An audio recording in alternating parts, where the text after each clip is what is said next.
Welcome to our tutorial on how to change your name on Facebook in 2023. So, let's get started. To begin, log in to your Facebook account. Click on your profile picture in the upper right corner. Click Settings and Privacy. Again, click on Settings.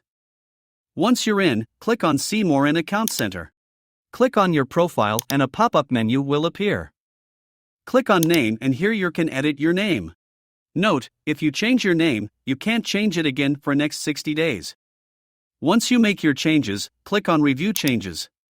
That's it. If you are on mobile, open the Facebook app, tap on the menu button labeled as 3 horizontal lines.